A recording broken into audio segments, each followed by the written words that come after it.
Assalamu dear student. Today our topic is job order costing. Dear student, आज हम second chapter cost accounting basic cost accounting के बारे में बात करते हैं कि जॉब ऑर्डर कॉस्टिंग क्या चीज है और इसके अंदर हम कौन कौन सी जर्नल एंट्री पास करते हैं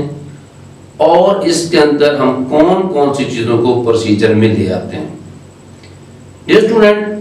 आज हमारा जो बेसिक ये जर्नल एंट्री है जॉब ऑर्डर कॉस्टिंग के बारे में, किसी भी फॉर्म के अंदर, किसी भी ऑर्गेनाइजेशन अंदर, चाहे फॉर्म बड़े लेवल की है ये फॉर्म छोटी लेवल की है, जो भी ऑर्गेनाइजेशन बिजनेस की है, जो सर्विस प्रोड्यूस कर रहे हैं, जो प्रोडक्शन प्रोड्यूस कर रहे हैं, खसूसन वो ऑर्गेनाइजेशन जो प्रोडक्शन प्रोड्यूस करती हैं, तो उसके अंदर स्टूडेंट हम ये देखते हैं कि किसी भी प्रोडक्ट को प्रोड्यूस करने के लिए किसी एक चीज की जरूरत नहीं होती, उसके अलावा हमें रॉ मटेरियल की भी जरूरत होती है, उसके अलावा हमें लेबर की जरूरत होती है, उसके अलावा हमें फैक्ट्री ओवरहेड की जरूरत होती है, अदर एक्सपेंस की भी जरूरत होती है। तो इस तरीके से हम ये देखते हैं कि एक ऑर्गेनाइजेशन के अंदर हमें कौन कौन सी चीजों की जरूरत होती है, कौन कौन से प्रोसीजर की जरूरत होती है और उसके लिए हम कौन कौन सी नेसेसरीज एक्टिविटीज और कौन कौन से जर्नल एंट्री पास करते हैं। तो डियर स्टूडेंट, अब हमारे पास ये टॉपिक है, बेसिकली हम बात करेंगे कि हमारे पास एक अहम टेक्निक्स हैं cost counting job order cost के बारे में। अब हम ये देखेंगे स्टेप बाय स्टेप कि हमारे पास एक 9 टाइप की एक जनरल एंट्री है जो हम जॉब ऑर्डर के अंदर,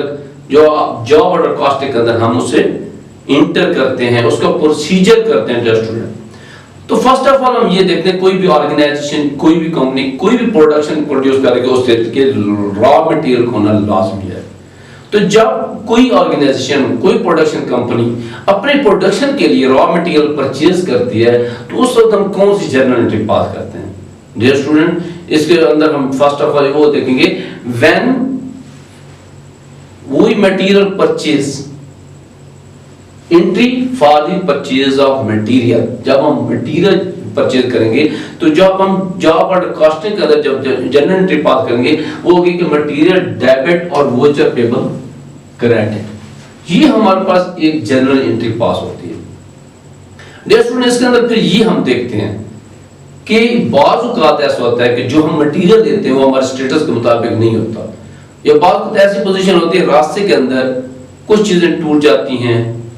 कुछ चीजें लीकेज हो जाती हैं, तो रॉ मटेरियल हमारे पहुंचने तक जो है वो कारआमद नहीं होता, हम उसे यूज नहीं कर सकते। उसमें जितनी भी क्वांटिटी खराब होती है हमारे अकॉर्डिंग टू स्टेटस नहीं होती, फिर उसको क्या करना होता है, लाजमी बात उसको रिटर्न करना पड़ता है। तो जब हम उस मटेरियल को रिटर्न करेंगे तो हमारे पास जो जर्नल एंट्री पास होती है वो होती है कि वाउचर पेबल डेबिट और मटेरियल क्रेडिट। मटेरियल को क्रेडिट करते हैं और इसके बाद डियर स्टूडेंट जब हम मटेरियल ले लेते हैं तो कंपनी के, अब किसी भी ऑर्गेनाइजेशन के अंदर मुख्तलिफ किस्म के डिपार्टमेंट होते हैं, तो उन डिपार्टमेंट को वो जो मटेरियल होता है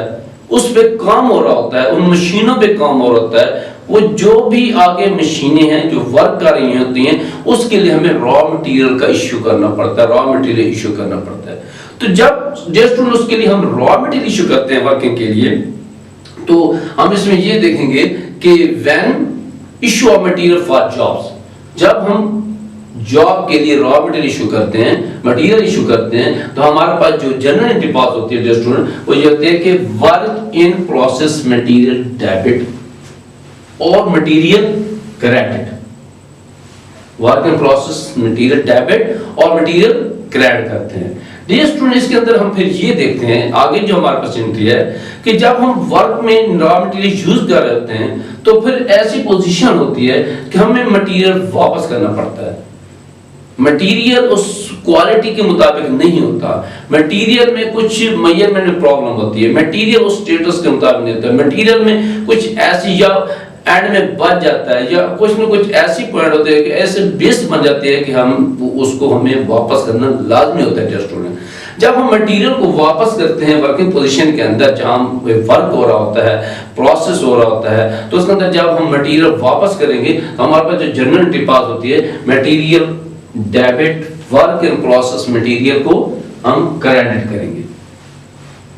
तो डियर स्टूडेंट, फिर हम इसके अंदर देखते हैं कि जब हम मटेरियल की बात करेंगे हम उस मशीन के ऊपर, अब मटेरियल के बाद एक और चीज आ जाती है जो अहम होती है, वो हमारे पास है, जो हमारे पास जॉब ऑर्डर कॉस्टिंग के अंदर जो दूसरा पॉइंट आ जाता है, दूसरी मेन अहम चीज है, वो मटेरियल के बाद लेबर है। ज़ाहिर बात है, जब कोई कंपनी ऑर्गेनाइजेशन कोई ना कोई चीज बना रही होती है, वो कोई ना कोई तो उस पर वर्क कर रहा होता है, कोई मशीनरी पे काम कर रहा होता है, तो उसको मटेरियल का लेकर आना जाना कोई ना कोई काम कर रहा होता है, या उसके सेलिंग के प्रोसेस में कोई ना कोई काम, तो जितने भी लोग जो उस मशीनरी पे या तो डायरेक्ट काम कर रहे होते हैं, इनडायरेक्ट काम कर रहे होते हैं, लाजमी बात है वो उस पर लेबर तो कर रहे होते हैं। और वो लोग जो मशीन पे काम कर रहे हैं, डायरेक्ट या इनडायरेक्ट काम कर रहे हैं, तो वो हमारे लेबर में होते हैं। लेबर के बगैर हम मशीन को नहीं चला सकते, उससे प्रोडक्शन नहीं ले सकते।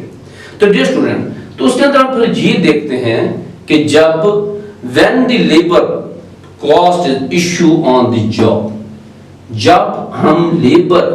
जॉब के लिए इशू करते हैं कि when the labour cost is occur for the job, कि जब लेबर जॉब के लिए हम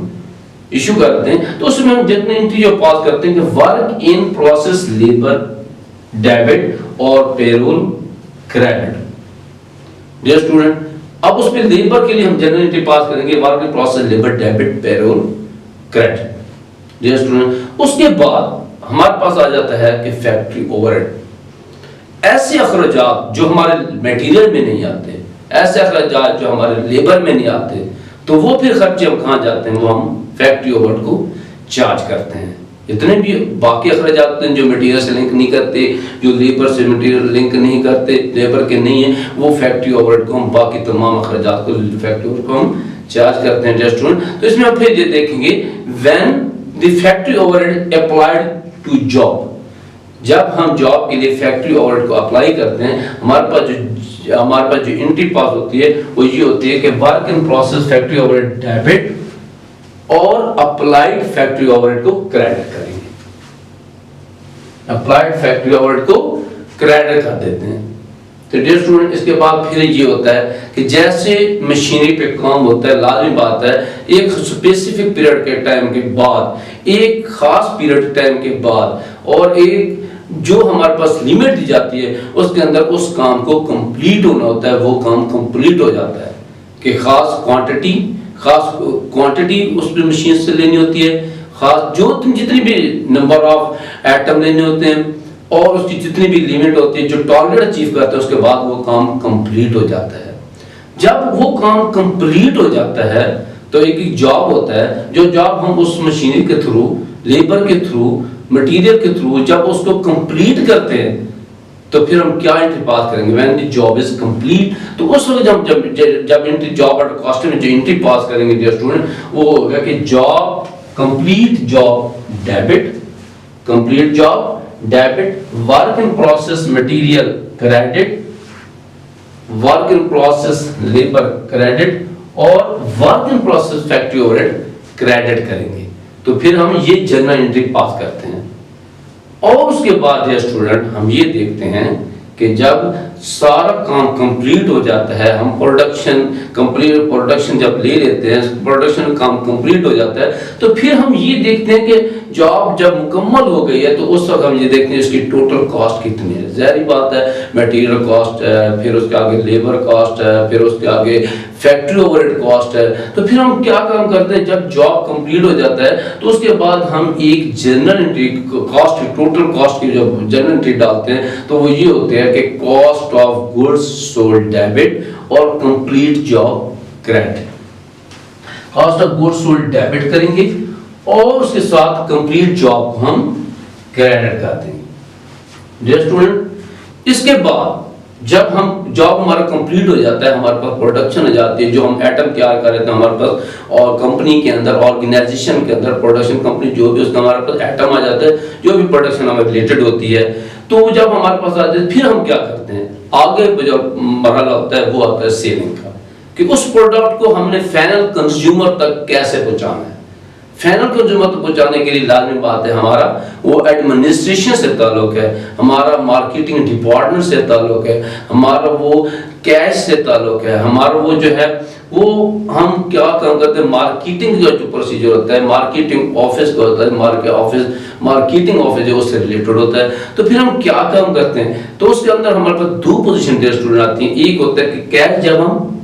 जो सेल होती है प्रोडक्शन आइटम की जो सेल होती है वो हम कैश बेसिस पे करते हैं। बात का होता है जब कैश बेसिस पे नहीं करते तो फिर दूसरी पोजीशन उसकी होती है कि हम उधार बेस पे